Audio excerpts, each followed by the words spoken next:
how we do it. So basically, we imagine a very simple case in which we have a targets and a microRNA, and again they can interact, etc. We write down the master equation exactly as before, and then in case of fluctuating parameters, so for example the rate of microRNAs that are drawn from a Gaussian distribution, we could write the probability of the entire system in terms of the conditional probabilities by using the law of total probability. So here we have the total probability of the system, which is basically the integral of the probability for the parameters that is noisy. So let's say the transcription rates of the microRNAs times the conditional probability of having a given state, so of observing a given state given a specific value for the micro. Okay, so this conditional probability is the solution of the master equation that we had before for a specific value of the parameter. And then the recipe is apply the Van Kampen expansion or Gaussian approximation, or the approximation that you like most, on this conditional probability for any given k that you extract from your Gaussian distribution. And then the full solution is obtain averaging the result over all the values of k. So basically at the end we have a superposition of different distribution. And doing like this, okay, so now here I show you the results from simulations and theoretical predictions, in which the red line are theoretical predictions and the black one are the simulations. Okay, and here, so imagine again that we have the threshold, and imagine that this is the distribution of the microRNA transcription rates. How much time do I have? 5 minutes? Okay.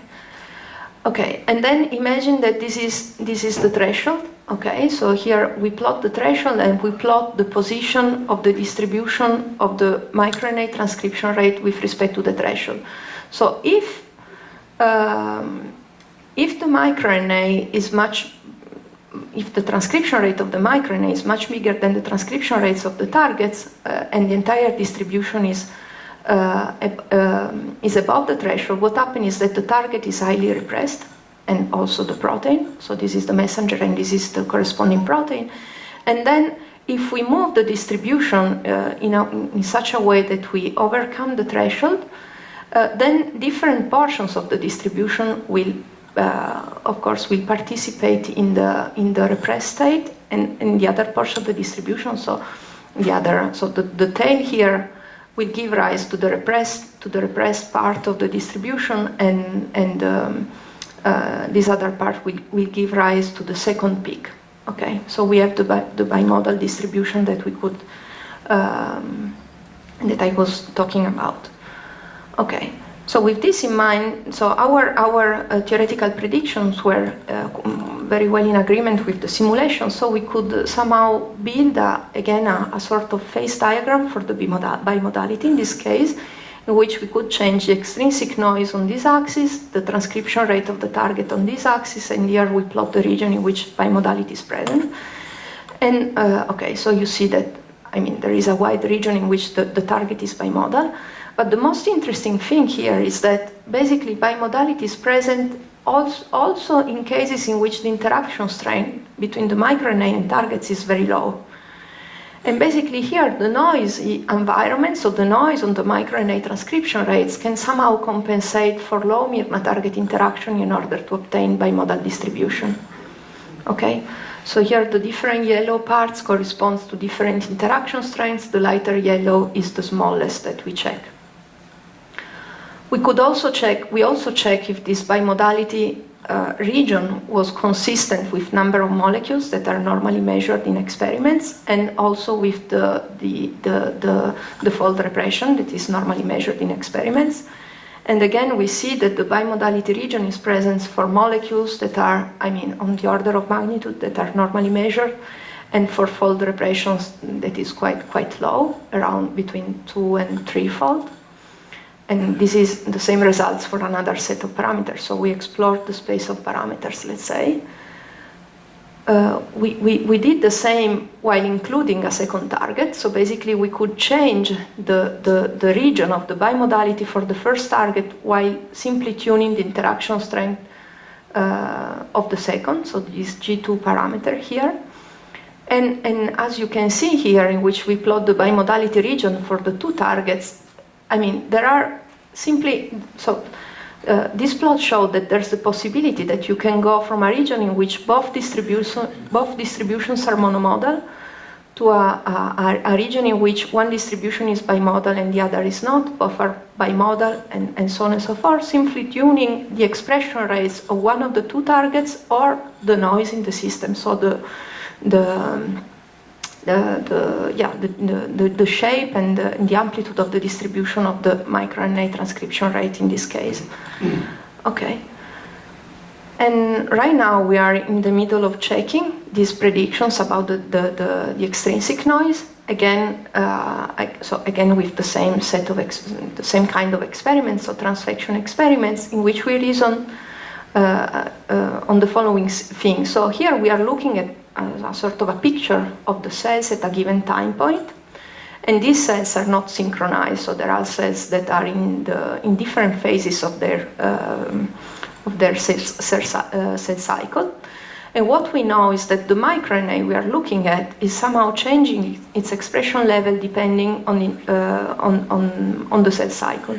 So the idea was to somehow follow the cell cycle phases and look and then order the extrinsic noise depending on the phase of the cell cycle. So we had a dye for the DNA so that we could isolate cells from the G0, G1 phase and with respect to cells in the S phase or in the G2 phase. So these are the results for G0, G1, S, and G2, and what we see is that, I mean, these are the targets with 1 binding sites, 4 and 7, again plotted against the constitutive expression, and what we see is that, the shape of all the data, of course, changes with the cell cycle, but changes depending on the microRNA presence. Yeah, one more slide and I'm done. Okay. And then the idea is to build something like this. Okay, so here these are only four examples, but this plot was drawn, I mean, doing many bin on our data, so we could somehow recover the shape of the bimodality region that we predicted. Okay. And the other thing we are doing is try to distinguish between these two cases, so single cell and population bimodality, tracking cells, and then doing some statistics on the trajectories of the cells.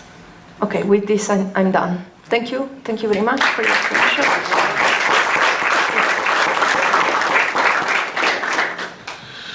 Okay, very well. Questions? Andrea. So in your cytofluorimeter data, in principle, you can distinguish the extrinsic noise from the intrinsic one, right? So the extrinsic is the transversal component. And, yeah. Have you tried to do? We have tried in the beginning, but no, we should think more about it. Yeah. Yeah. So another question from my. Other question from the. Yeah. Question, but do you think this motif is robust enough to be used in vivo? I mean, because everything seems to be connected, and so what's your In vivo, you mean with mice or? When you have a lot of targets and common transcript that's shared. Yeah, the idea is that.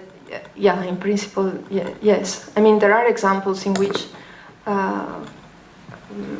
people follow different genes related to differentiation, and there's the idea that, so for example, two of these are SOX2 and NANOG, and there are experiments showing that basically these two genes have bimodal distribution, and the combination of the expression of the two defines predifferentiation states. And you somehow can move from one predifferentiation state to the other, deleting the microRNAs that bind one of them or both of them, and so on. So I mean, the mechanism should be the mechanism of competition could be, yeah. The first experiments that your experimental results that you showed, where you showed the bimodal distribution, seems sort of symmetric, like away from zero. And then in the first theoretical simulation results, one of the peak Is zero, yeah. What's the difference? So then you observe in the experiments, but looking at differences between cells, Yeah, that the peak was at zero. yeah, in fact, So the bimodal. yeah, it's different. It's And different, yeah, because what in one case, could you have changed to be?